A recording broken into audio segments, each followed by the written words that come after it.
โทรมาพิธีนาฬิกาโทรมาพิธีสิ่งที่สีมีลมบาน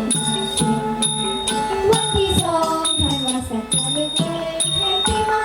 ใส่หนึ่งเก้าเจ็ดห้าเจ้าโบราณสถาบันเจ้าโบราณสถาบันเจ้าผู้อาสาเจ้าสโลพวกเธอชวนพี่น้องสาวยัง